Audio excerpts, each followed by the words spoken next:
CEO को आते देख मंगेतर तुरंत दौड़कर उसकी बाहों में गिर गई। फिर उसने महिला पर उसे परेशान करने का आरोप लगाया और सीईओ से कहा कि वह उसके लिए इस औरत को सबक सिखाए। ये सुनकर महिला हैरान रह गई। उसने सोचा इतनी कम उम्र में क्या उसे सच में सास बहू वाले झगड़े झेलने पड़ेंगे। लेकिन सीईओ ने तुरंत अपनी मंगेतर को खुद से दूर धकेल दिया क्योंकि उसकी नजर अपनी माँ के हाथ पर लगे घाव पर पड़ चुकी थी। गुस्से से उसने ऊंची आवाज में पूछा, क्या ये सब तुमने किया है? मंगेतर ने बेपरवाही से जवाब दिया, हाँ किया है तो क्या, इस औरत ने तुम्हें बहकाने की कोशिश की थी। सीईओ का गुस्सा और बढ़ गया। उसने चीख कर पूछा, तुमने इसके साथ ऐसा व्यवहार क्यों किया? महिला नहीं चाहती थी कि सीईओ अपनी होने वाली पत्नी से झगड़ा करे, इसीलिए वह तुरंत दोनों के बीच आ गई और उन्हें शांत कराने लगी। मंगेतर ने सीईओ को बुरा भला कहते हुए कहा कि उसमें जरा भी ज़मीर नहीं है और वह किसी अजनबी औरत के लिए उसे ही परेशान कर रहा है। तब सीईओ ने साफ शब्दों में कहा, तुमसे मेरी सगाई एक गलती थी, वो सिर्फ बिजनेस फायदे के लिए हुई थी, मैंने कभी तुमसे प्यार नहीं किया। मंगेतर ने गुस्से में कहा, मैं इस बात पर विश्वास नहीं करती। महिला ने सीईओ से कहा, उसे छोड़ दो, याद रखो यह कानून से चलने वाला समाज है। जब हालात पूरी तरह बेकाबू होने लगे तो महिला ने सीईओ के सिर पर एक थप्पड़ मार दिया। आखिरकार उसका गुस्सा शांत हो गया। यह पूरा तमाशा देख रहे कर्मचारियों को लगा कि अब उस महिला की खैर नहीं, क्योंकि उसने सैकड़ों अरब की संपत्ति वाले सीईओ पर हाथ उठा दिया था। लेकिन अगले ही पल सब दंग रह गए जब सीईओ घुटनों के बल बैठ गया और मासूमियत से बोला, माँ मुझसे गलती हो गई। ये नजारा देखकर बाहर खड़े कर्मचारियों की गलतफहमी और भी बढ़ गई। उन्हें लगा कि शायद सीईओ को कोई अजीब सी सनक है। वहीं यह दृश्य देखकर उसकी मंगेतर पूरी तरह टूट गई। उसने ऐलान किया कि वह इस बात को कभी नहीं छोड़ेगी। उधर दोनों छोटे भाइयों को खबर मिली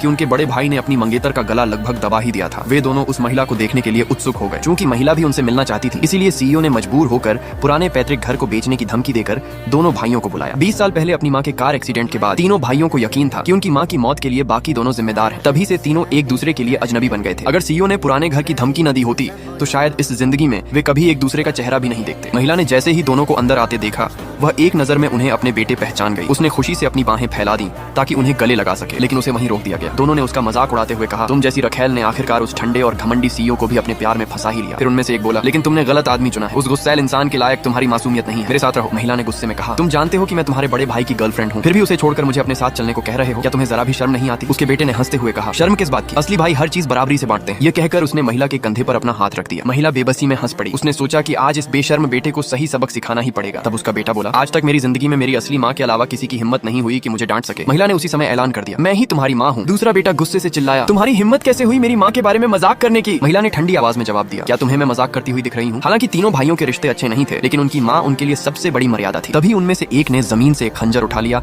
और उसकी नोक महिला की तरफ कर दी। उसने कहा, मुझे कोई एतराज नहीं अगर तुम इसे सबक सिखाओ, लेकिन अगर तुमने मेरी माँ का अपमान किया तो मैं तुम्हें बिल्कुल नहीं छोड़ूंगा। उसी समय वहाँ दौड़ते हुए पहुंचे सीईओ ने जोर से चिल्लाकर कहा, रुको। फिर उसने अपने दोनों छोटे भाइयों से पूछा, तुम लोग क्या कर रहे हो? यही औरत हमारी माँ है। ये सुनते ही दोनों छोटे भाई वहीं के वहीं स्तब्ध रह गए।